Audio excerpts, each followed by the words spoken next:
జై తెలంగాణ. అందరికీ నమస్కారం. ఇవాళ ఈ రాష్ట్రంలో ఉన్నటువంటి పరిస్థితుల మీద నిరంతరాయంగా ఒక పక్క తెలంగాణ రక్షణ సేన, ఇంకొక పక్క ధర్మ సమాజ్ పార్టీ కలిసి అనేక పోరాటాలు చేస్తున్న విషయం మీ అందరికీ తెలిసిందే. మరి అందులో ప్రధానంగా ఖమ్మం జిల్లాలో వెలుగుమట్ల కావచ్చు, మరి పరిగిలో ఇండస్ట్రీస్ కోసం అక్వైర్ చేస్తున్నటువంటి ల్యాండ్కి సంబంధించిన అంశం కావచ్చు, RRRలో ల్యాండ్ కోల్పోతున్నటువంటి భూ నిర్వాసితులు కావచ్చు, వీరందరి పట్ల అనేక రకాల పోరాట రూపాల్లో మేము పోరాడుతూ వచ్చినాం. కొన్ని చోట్ల రిజల్ట్ సాధించుకోగలిగినాం. ఖమ్మం వెలుగుమట్లలో దాదాపుగా 318 మందికి మళ్ళీ ప్రభుత్వం దిగి వచ్చి అదే చోట పట్టాలు ఇవ్వడం, అదేవిధంగా పరిగి కానీ RRR కానీ మరి జరుగుతున్నటువంటి ప్రయత్నాలు ప్రభుత్వం ఆపేయడం, ఇవన్నీ కూడా మేము పాక్షిక విజయాలుగా భావిస్తూ, మరి సంపూర్ణ విజయం కావాలంటే ఖచ్చితంగా ఇందులో కేంద్ర ప్రభుత్వం ఇన్వాల్వ్మెంట్ ఉండాలి. మరి రాష్ట్ర ప్రభుత్వం దగ్గర నుంచి మంచి రిపోర్ట్ తెప్పించుకొని మరి ఏ విధంగా అన్యాయం జరిగిందో తెలుసుకొని న్యాయం చేసే విధంగా మరి గవర్నర్ గారిని కలిసి ఇవాళ వారి మద్దతు కూడగట్టడానికి ఇక్కడికి రావడం జరిగింది. ఖమ్మం నుండి నవ్య, అట్లానే కృష్ణ, అదేవిధంగా RRR దగ్గర నుండి మహాలింగం గారు, అదేవిధంగా పాండు గారు, అట్లానే పరిగి నుండి పులిందర్ గారు, మరి ధర్మ సమాజ్ పార్టీకి సంబంధించినటువంటి నాయకులు, TRS పార్టీకి సంబంధించినటువంటి నాయకులు అందరం కూడా గవర్నర్ గారిని కలిసి ఒకటే మాట అడిగినాము. ఖచ్చితంగా ఈ భూ నిర్వాసితులందరికీ కూడా న్యాయం జరగాలి. భూమి కోల్పోయినటువంటి రైతు నీళ్ళలోంటి బయటపడ్డటువంటి చేప పిల్లలాగా తల్లడిల్తాడు కాబట్టి మరి వారిని ఆదుకునేటటువంటి ప్రయత్నం మనందరం కూడా చేయాలి. యావత్ సమాజం రైతుల పక్షాన, పేద ప్రజల పక్షాన నిలబడాల్సినటువంటి అవసరం ఉందని భావించి గవర్నర్ గారిని కలవడం జరిగింది. వారు చాలా సమయం ఇచ్చి ఈ అంశాలన్నింటినీ కూడా కూలంకుషంగా విన్నారు. మరి వారి వద్ద నుండి పాజిటివ్ రెస్పాన్స్ వస్తుందని, ప్రభుత్వం నుంచి న్యాయం జరుగుతుందని చెప్పి మేము ఆశిస్తూ ఉన్నాం. కొంత సమయం ఇస్తాం, వేచి చూస్తాం. అప్పటికి న్యాయం జరగకపోతే ప్రజాక్షేత్రంలోకి మళ్ళీ కూడా వెళ్ళడానికి వెనకాడబోమని ఈ సందర్భంగా స్పష్టం చేస్తూ మరి DSP అధ్యక్షులు గౌరవనీయులు విశారదన్ గారిని మాట్లాడవలసింది కోరుతున్నాం. మీడియా మిత్రులందరికీ నమస్కారం.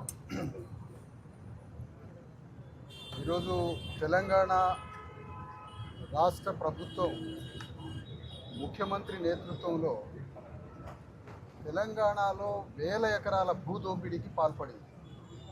ఇది ఎంత భయంకరంగా సాగుతుందంటే ఇండస్ట్రీస్ పేరు మీద వేలాది ఎకరాలు కొల్లగొడుతూ ఉంది.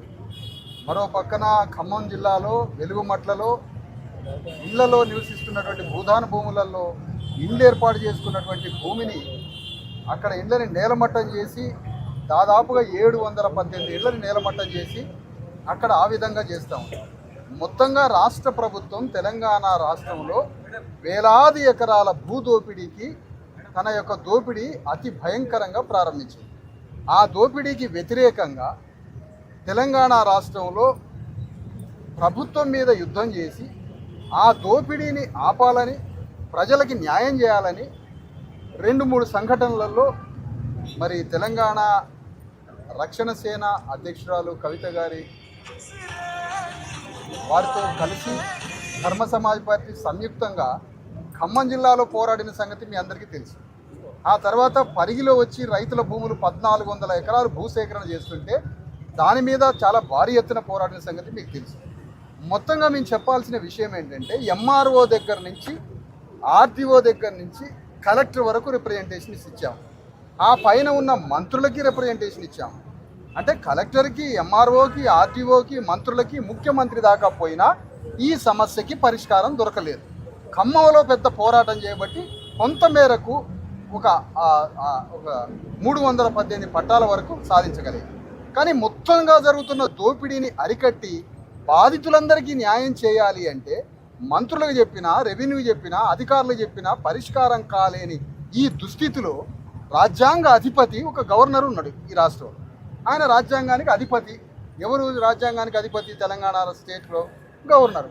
మరి అధిపతి ఒక్కడే గవర్నర్ నుంచి రియాక్షన్ ఏం లేదు. గతంలో లగచర్ల కానీ, హిట్ పాలసీ కానీ ఇట్లాంటి విషయంలో కూడా కలిసి అవినీతి, మంత్రుల అవినీతి పైన కానీ గవర్నర్ నుంచి పెద్దగా రియాక్షన్ ఏం కనపడలేదు. బయట మీరు ఇచ్చిన రిప్రజెంటేటివ్ తీసుకుంటున్నారు, రియాక్షన్ లేదు. సో అట్లా ఇది అట్లా ఉంటే ఎట్లా మీరేం చేస్తారు? అంటే వ్యవస్థను గౌరవిస్తూ వ్యవస్థకు విన్నవించుకోవాల్సినటువంటి బాధ్యత మాది. మేము ప్రజాస్వామ్యంలో ఉన్నాం కాబట్టి, ప్రజల పక్షాన్ని నిలబడి పోరాటం చేస్తున్నాం కాబట్టి ఆయా వ్యవస్థల్ని గౌరవిస్తూ వారి దగ్గరికి వెళ్ళి మొరపెట్టుకోవడం జరిగింది. ఇవాళ మా ముందే వెలుగుమట్ల ఇష్యూలో నేను గవర్నమెంట్ నుంచి రిపోర్ట్ తెప్పించుకుంటాను అని గవర్నర్ గారు చెప్పారు. అదేవిధంగా పరిగి విషయంలో కూడా ఇండస్ట్రీస్ మినిస్టర్ గారితో మాట్లాడతామని చెప్పారు. RRR విషయంలో కిషన్ రెడ్డి గారు కూడా రాయగిరి నుండి RRR వెళ్ళకూడదని ఇచ్చినటువంటి ఉత్తరాన్ని కూడా వారికి ఇవ్వడం జరిగింది. అక్కడ మున్సిపాలిటీ చేసిన తీర్మానాన్ని ఇవ్వడం జరిగింది. ఏ విధంగా అయితే RRRలో నార్త్ వైపు ఒక రేడియస్, సౌత్ వైపు ఒక రేడియస్ తీసుకొని ఇష్టానుగుణంగా 4 సార్లు అలైన్మెంట్ మార్చారు, అవన్నీ వివరాలు ఇవ్వడం జరిగింది. వారు కూడా కొంచెం ఆశ్చర్యానికి గురైనారు, మరి ఇంత పెద్ద ఎత్తున ఇంత అన్యాయం జరగడం ఏందని. సో వారి ప్రతిస్పందనను చూసి మేము ఆశావాహంగా ఉన్నాం, ప్రతిస్పందిస్తారని అనుకుందాం. దానికి ప్రభుత్వం కూడా మరి ఇవ్వాల్సినటువంటి పరిస్థితి, కాన్స్టిట్యూషనల్ ఆబ్లిగేషన్ అయితే ఉంది. దాన్ని పాటిస్తుందా ప్రభుత్వం, పాటించదా అన్న దాన్ని బట్టి మా యొక్క ఉమ్మడి కార్యాచరణ ఏందన్నది, ప్రజలకు ఏది మేలు చేస్తుంది అన్నది ఫ్యూచర్లో డిసైడ్ చేసుకుంటాం. కాకపోతే ప్రజల తరఫున మేము చేయాల్సినటువంటి అన్ని డోర్లు, ఎక్కాల్సినటువంటి అన్ని మెట్లు, తట్టాల్సినటువంటి అన్ని తలుపులు మేము తడతాం. ప్రజలకు ఎక్కడ మేలు జరిగినా మంచిదే, కాదంటే పోరాటం మాత్రం తప్పదు, అది శరణ్యమే. కాబట్టి ఇబ్బంది ఏం లేదు. ముఖ్యమంత్రి మహిళలే ప్రధానం ఎన్నికలలో మహిళలు మద్దతు ఉంటారు, వాళ్ళకి చీరల పంపిణీకి సంబంధించిన మాట్లాడుతూ కవిత శాపనార్థాలు పెడుతుంది, కేటీఆర్ నాటి మిమ్మల్ని బట్టి శాపనార్థాలు పెడుతున్నారు, వాస్తవాలు చెప్తున్నారు. ఇప్పుడు నా సంగతి పక్కన పెడితే తెలంగాణలో ఉన్నటువంటి ఆడబిడ్డలలో ఈ నవ్య కూడా ఒకటి. ఆమె ఇల్లు ముఖ్యమంత్రి గారు ఏమాత్రం కనికరం లేకుండా రాత్రికి రాత్రి కూలగొట్టిండు. అట్లా నవ్యలాగా ఎంతోమంది ఆడబిడ్డలు ఖమ్మం వెలుగుమట్ల ఇండ్లు కూలిపోతుంటే ఒక ఆడబిడ్డకు అక్కడికక్కడే గర్భస్రావం అయితే ఏడుస్తున్నటువంటి ఆ భర్త ఏడుపు ఇంకా కూడా వినబడుతుంది మా అందరికీ. అంటే ముఖ్యమంత్రి గారు ఏదో 100 రూపాయల చీర ఇచ్చేసి మొత్తం తెలంగాణలో ఉన్న ఆడబిడ్డలందరికీ న్యాయం చేశానని చెప్పి మాట్లాడితే అది అన్యాయం. సంపదను కొల్లగొట్టి వారి ఇంటిని, వారి శాంతిని, మనశ్శాంతిని, భూముల్ని కొల్లగొట్టి 100 రూపాయల చీర ఇచ్చి నేను 1 కోటి మంది ఆడబిడ్డల్ని కోటీశ్వరులు చేస్తా అని చెప్పి కర్కోటకుడైనటువంటి ముఖ్యమంత్రి గారు అవాస్తవాలు చెప్తా ఉన్నారు. ఆ విషయం తెలంగాణ ప్రజలు, తెలంగాణ ఆడబిడ్డలు ముఖ్యంగా గమనిస్తూ ఉన్నారు. కాబట్టి మా పోరాటం ఆ బిడ్డలకు న్యాయం జరిగే వరకు కొనసాగుతుంది. ముఖ్యమంత్రి రేవంత్ రెడ్డి మాట్లాడుతూ 70% వరకు ఆల్రెడీ వడ్లను కొనేసినాము, రైతులకు ఎలాంటి ఇబ్బంది లేదు, కేవలం 30% వరకు ఉన్నాయని చెప్పి చెప్తా ఉన్నారు. బట్ ఇంకా కూడా కళ్ళాల్లో వడ్లలాగే ఉన్నాయి, కాంటాలైనటువంటి బస్తాలు అక్కడే ఉన్నాయి. ఈవెన్ రైతులు ఆత్మహత్య చేసుకున్న పరిస్థితి కనిపిస్తుంది. ముఖ్యమంత్రి గారు విమానం ఎక్కి ఢిల్లీకి వెళ్తారు కదా, కింద కళ్ళాల్లో ఉన్న రైతులు కనబడరు కదా ఆయనకు. కాబట్టి ఆయన మొత్తం క్లియర్ అయిపోయినాయి, కళ్ళాలలో ఎవరు లేరు, వడ్లు లేవు అనుకుంటున్నారు.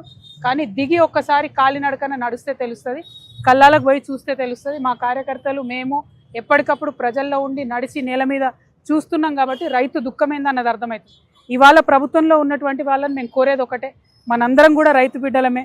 రైతు బాధతో ఉంటే, రైతు పంట పండించకపోతే ఎవరికి కూడా ప్రశాంతంగా ఉండదు, ఎవరికి కూడా తినడానికి బుక్కెడు బువ్వ కూడా ఉండదు. ముఖ్యమంత్రి గారు అబద్ధాలు చెప్పడం మానేసి వాస్తవాలు తెప్పించుకోండి. మీరు ఎందుకు కొంటలేరు, కొనకపోతే వచ్చే వడగండ్ల వాననో ఏదన్నా వెదర్ మారితే వచ్చేటటువంటి పరిస్థితుల్లో రైతులు ఎంత ఆగమవుతారు. అందుకే మొన్న సెక్రటేరియట్ ముంగట వడ్లు పోసి ధర్నా చేయాల్సిన పరిస్థితి వచ్చింది. ఏ జిల్లాలో చూసినా దుఃఖమే ఉన్నది, ఏ జిల్లాలో చూసినా రైతులు సంతోషంగా లేరు. కాబట్టి ముఖ్యమంత్రి గారు వాస్తవాల్ని తెలుసుకోవాలి, అబద్ధాలు చెప్పవాలి.